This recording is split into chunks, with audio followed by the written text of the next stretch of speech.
Hello there, and welcome to the Financial Wellness Channel on Transformation Success TV. You know, this is our inaugural program on the Financial Wellness Channel on Transformation Success TV. Don't forget that. Today, I am here with my co-hosts, Miss Mary Fox and Miss Caitlin Chen, both who are dynamic women from the banking industry, and they've been in the banking financial industry for a number of years. Both of these women are so dynamic and they are absolutely overwhelming, and I'm going to share with you today financial wellness. You know, one of the things I think that we all realize, money is such an emotional topic, and for many individuals, it is an emotional thing as it relates to them. So today we're going to talk about financial wellness and what does financial wellness really mean. So I want you to stay tuned to this show because I've got two of the experts who are going to answer all of your questions as it relates to financial planning, how to save money, and so especially for you women out there and also for men, so that you can better understand financial acumen and financial literacy, because that is something we talk about today. You know, I've never known such an emotional topic today when we come to talking about finances and talking about financial acumen. And what can people do to build wealth? What can you do to retain wealth? More importantly, how can you be financially literate? So today, my guests are here today for you. So Mary, welcome to the show. I'm so happy to have you here. Well, thank you so much, Dr. Young. It's my pleasure to be here. Well, great. Well, we got a lot for you to say today, because you know what? You wanted me to tell folks that, look, she has more than 40 plus years in the banking industry. I didn't want to say that, but you wanted me to tell that. And so Caitlin, I'm not going to tell how many years that you have, Ms. Chen, in the banking industry, but both of you are experienced professionals, and I am delighted that you're here and took time from your busy schedule so that you can share with us today. So our topic today is how to find financial freedom in an unfree world. So this is something that I think it's been said that people can never find freedom without a price. So are many people trying to pay the price or trying to find financial freedom without having financial freedom? How do you find financial freedom? And what does that mean to you? What does financial wellness mean? Because that word is tossed around so much. Financial wellness. What does it mean? Well, for me, Dr. Young, it means that, first of all, that you have peace of mind, that you have the ability to live the life that you want to live, and in this world, and also have the freedom to retire when you want to retire, and to have that wealth, and to build that wealth, and to also know that you're going to leave a legacy for your children, your grandchildren. That's what financial freedom means to me. Yes. Caitlin? I agree with Mary, and to build upon what Mary said, financial freedom really is being able to do what you want to do, regardless of how much money it takes. And I think people have to set a goal for themselves. What do they really want to do in life, and what makes them happy? And then figure out how much money it will take to get there. Well, you know, one of the things that you know, this for me is a topic that it becomes very personal, because I'm at that age, you know, where I want financial freedom, like I know many of you out there, you want to experience financial freedom. But even when we start looking at financial wellness, and we look at that the United States is number one in terms of wealth in this country, and yet we still have that divide, the have and the have-nots. We still have people who are not even in that category where we'd say wealthy, because we're using that word wealthy, and you know, that describes, I think, a small percentage of people who are really at the top that are wealthy. We have a lot of people who are in the middle class, and a lot of people who are in the lower, or who are actually poor. So what do you say when people come to you and they want financial freedom, or they want to, or do they really want to get themselves out of debt or get themselves financially solvent? Well, I think, here's the thing, the rate of inflation is going up much more than really what the pay rate is going up. So that's why there's such a divide between the haves and the have-nots. And I think people nowadays just have to work a little bit harder. They have to work, there's two income earners in the household now instead of just one, because sometimes with one, you just can't make it, especially when you have children in the house. And I think a lot of families just have to be more creative in terms of how to make money and where to get their income from. Maybe along with owning a business, maybe they have to get a part-time job in order to support their business. Well, you know, a lot of people don't want to hear that. You know, I'm going to just tell you very frankly, a lot of people don't want to hear that. I'm already working hard. You know, my wife's working. I'm working 2 jobs, and we're still not able to get ahead. You know, we still are not able to buy a house. We're still renting. My car needs fixing. No, and I'm not, you know, I'm just provoking this out there because there are a lot of people out there who are not really doing well in today's standards. And when we start looking at that, we start talking about financial freedom, and it means, you know, being free, that I don't have, you know, any debt. What do you say to that? Well, what I say to my clients, first of all, is that you have to plan. And you have to have a smart plan. And you have to start early. You have to start early in life. You have to start to make those plans come to fruition. First of all, you know, I look at the way in which we plan. There are 4 quadrants in the way in which we want to save our money. First of all, we are employees. So are you going to build wealth by being an employee? Not really. Okay. And then the next thing I look is perhaps you want to own a business. Well, that's fine, but you will have to work really, really hard to own that business. And it may not be you know, as prosperous as you want it to be. And then the third thing that you might want to look at, which I tell my clients, you want to look at perhaps then being an investor. Well, actually, that's the last thing you want to do. You want to own your business, then you want to be an investor. But Mary, how are you going to be an investor? Well, I can. I mean, what are some of the steps? You know, because what I'm hearing too, and not to cut you off, but what I'm hearing from a lot of people out there is, look, I have this much money, you know, that's income that's coming in. I'm trying to make it with my family. I don't have any money, you know, in savings, and then healthcare issues in terms of my insurance, you know, and so I have all of these concerns. How can I even save? So when we start talking about spending, budget, you know, let's go to the basics, because most people, you're talking about investments, most people don't even know the basics. We have a number of millennials out there today that you've told me, because we've had some sidebar conversations, you and I, Mary, that they don't even know how to balance a checkbook. Absolutely. I mean, they go and they're using the ATMs. The ATMs are crazy. I don't use them myself.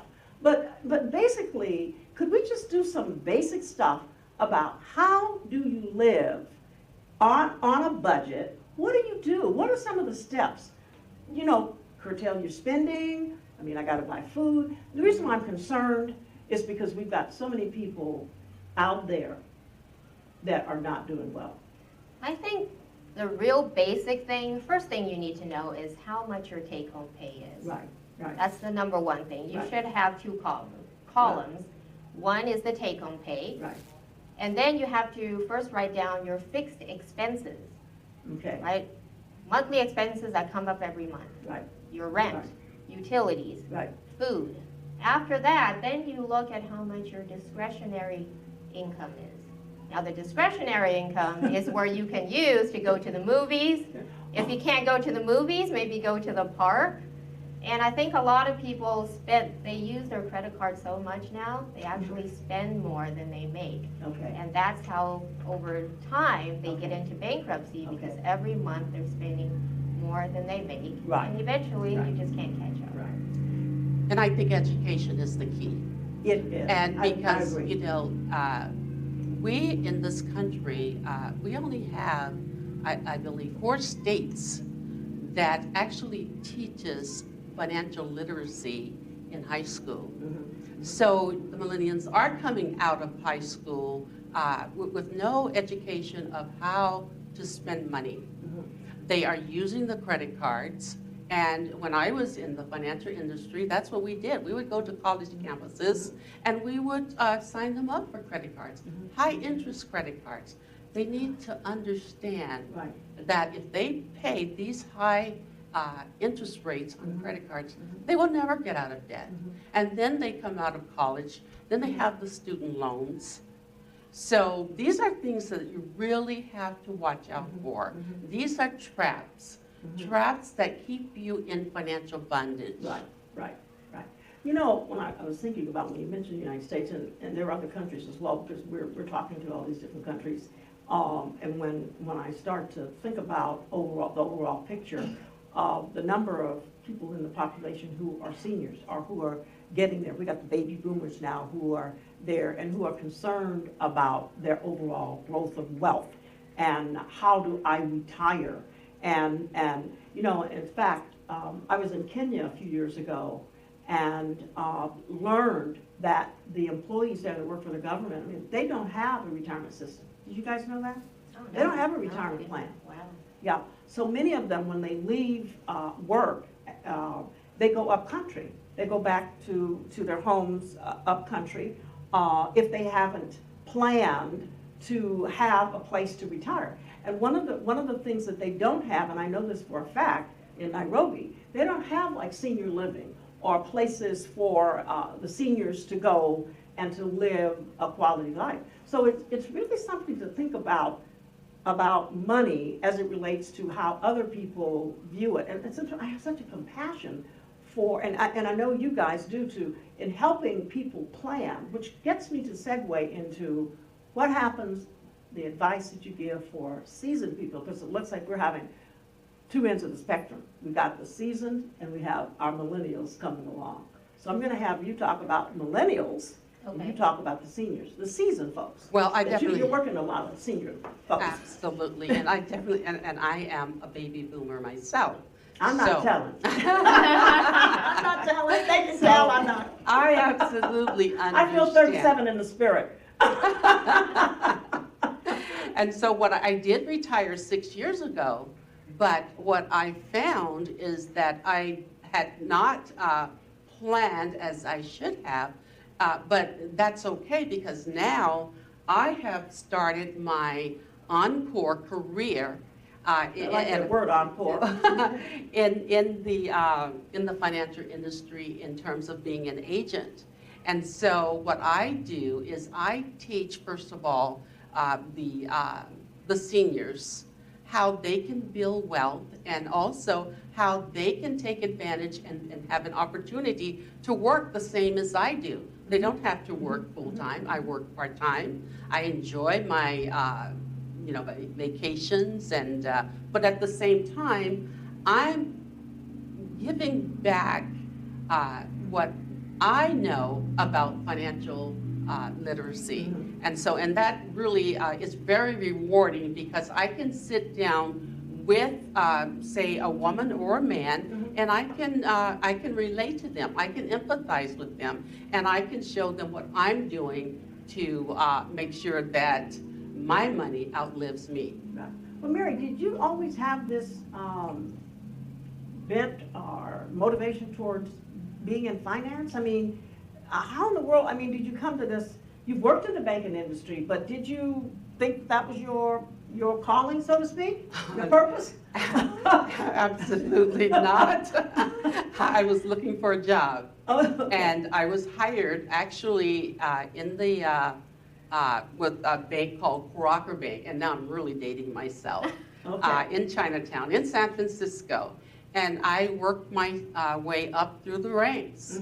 I became a manager, and then I became a vice president. I was also a regional manager. But no, that was not in my plan. Okay. But since I have been into banking, it's been very satisfying in that I have been able to help so many families. And the company that I work for now has the philosophy of helping families with no family left behind. And so, I like that. yes. I like that model. But did you find, and I'm going to hit Caitlin up with this too, did you find that you were able to apply all these principles in your personal life. And not putting you on the spot, but I've known people, you know, who well, I use the analogy, the plumber and his wife doesn't get, you know, her things fixed around the house. But it's almost like the banker, but are you able, you know, you were able to manage your own stuff really well, that you're the expert now. Oh, absolutely. Yeah. Okay. And that's what you have to do. You have to take charge of your own financial situation. Again, education is the key. And I would say to all of those seniors that are out there, you know, be sure that you, if you don't know about financial literacy, ask the expert. Because if you were sick, you wouldn't try to heal yourself. Yeah, you go to a doctor. You would go to the doctor. Right. So why not go to the financial doctor to get advice? Thank you for that, thank you. Now, Caitlin, what about you? You know, because I know you deal with, and you've talked about some of the millennials, and, you know, I often feel like sometimes the millennials get a bad rap, but, you know, because we were once there, you know? Yes. And so basically, they don't know, but are they teachable and reachable? What are you doing with the millennials? The millennials are definitely teachable and reachable. And I think we need to go back to the old-fashioned way. Right now, the millennials, they have access to the ATM, they have access to debit cards, and that's what's really, they're not using the old-fashioned check register. Remember the old-fashioned check registers? Wow. Those are great. We always know to the penny how much money we have. Yeah. The problem I see, you know, working in the financial institution is that millennials, they rely on the online banking. Well, let me see how much money I have. They have $100 in the morning. So they go spend $60 at 10 a.m. By 4 p.m., they forgot how much they had. So they look in their online banking, and it still shows $100. Why? Because the merchant processing that processed their transaction at 10 a.m., it hasn't really gone through yet. So 4 p.m., they're like, oh, I still have $100. So they go spend another $75. Guess what? They're overdrawn now. Wow. And I think really electronics, you know, even though it's a pro, but sometimes it is a con. So I think the millennials, they really should go back to where we started from. So do you advise them, or are they taking that kind of advice? You know, when you say They actually do take my advice. Okay. They take my advice because they come to me and they want a overdraft fee waived. Okay. I'll waive one, but that's about it. If they have 5, they'll have to pay 4. They'll pay those fees. And I show them how to avoid it next time, and they actually really appreciate it. Yeah. I asked them, have you seen a check register? I hold it up. They're like, no, what is that? I said, Well, do you think that maybe it's the bank's responsibility to, in some ways, to educate? And I bring this up because I had a personal issue. It just happened with me, and so what they're saying is the bank didn't tell you this? And I said, no, I had no idea. And so I think maybe we should take a look, and let me talk to some of these banking managers and talk about in regional branches. No, to talk about, is there a part where education should become the norm? You open up an account, you got to take a course, or you got to sit in a session.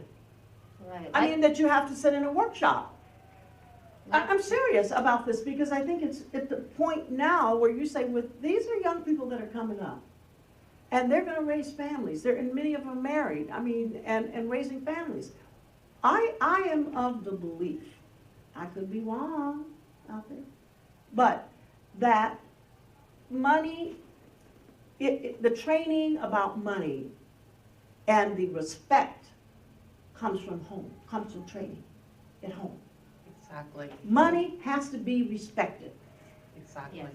And if you don't respect money, it gets away from you.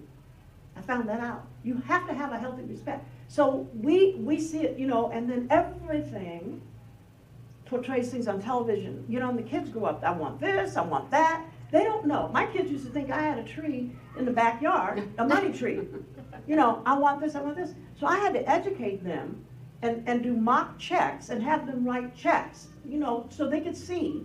This is $100, okay, so you write a check. You want this, you write a check for it. We would do that mock-up play so that they could learn about money. Because I didn't know about that. It's secret. did you grow up where your parents had you involved with they pay this bill and how they pay that bill? You knew the lights were on, food was on the table or not on the table, but you didn't grow up knowing about money and where does it go and how do you manage it. So, and I said this to somebody, money's objective is to get away from you. That's true, that's true. And then I thought about it. Another fact, and listeners, this is something that I thought about too, and I throw this out to you, is that when you think about it, we get checks. In the United States and other places, you get paid for a job. You get a check. Now, for many of us, many years ago, it started payroll deposit. So you could have your payroll check deposited straight to your banking account, right? You never see the money. You don't see it. So you don't see it, you don't have a realization. Right. But you let them give you that $1,000 or whatever it is, cash, and you go to the grocery store, that's $75, and you go over here and you see that pair of shoes, that's another $35. You start peeling off and seeing what's left. You have a clear realization of where that money goes. But when you don't see it, that's what happens with those kids with the versatile, with the ATM. They don't see it. So if you gave them their $200 and said, okay, this is your allowance, $200 cash, and you start to spend it. So I'm just Right, throwing these right. things out. But I mean, this is unfortunately, crazy, I don't- Barbara. This is Unfortunately, I don't think that's going to happen that way No. with the cash. However, you are absolutely right. The education begins at home. I taught my daughter when she was 13 years old. As a matter of fact, I was a single mom, and she handled the finances at home. I taught her how to write a check. Mhm. I taught her how, to budget. Mhm. And she did such a fantastic job. By the time I started having more income, I had to have a fight with her in order to spend my own money. And so today, she is very thrifty. She knows how to balance her checkbook. And so I think that's the key, is to make sure that it begins at home. But however, the parents must know. Mhm. Absolutely. They You can't must teach know. what you don't know. Exactly, Right. exactly. Now, before we close the show today, because this has been an interesting conversation, I know we've gone in many directions, but what are some of the strategies you think that would serve people well who are listening out there and who are wanting to say, well, I want to be financially well? So what are some of the strategies you think that would help people out there? Well, I Number one. think first of all, they have to diversify, their funds. You can't put all of your eggs in one basket. I'm sure you've heard that before. You have your savings account, you have your fixed income account, and then depending on your age, you may have something that's a little bit more risky. Mhm. And then you have your insurance policies and also in terms of trying to build your wealth. So first of all, you have to plan, and you have to be smart. And I use that analogy, smart being specific. It has to be measurable, action-oriented, and it has to have a task, And so that's where it begins in terms of planning and knowing exactly where your money is going. And you need to know how to spend your money. Even though you may have a financial planner or a financial educator, you have to be educated as well. So do you think, too, with the strategies you're talking about, that it behooves a person to really educate themselves about how to diversify? First of all, do you have enough assets? Where are they? Looking at what do you really have? The other question, strategies, what about getting out of debt? I think one way to get out of debt really, first of all, before you do anything, whenever you receive a paycheck, everybody should save at least 10%. Put aside 10% for yourself. Save for yourself first, for retirement. And then after that, you can get out of debt really easily by just paying a little bit more than the minimum payment on your credit card. If your minimum payment is $30, pay $40. Just $10 a month. Those little things add up. Okay. That's how you got into debt in the first place, is because, you're buying things here, $1 here, $3 here. How much did you spend on coffee this morning? Maybe $5? Well, try making coffee at home for once and put that $5 towards the principal on your credit card. Okay.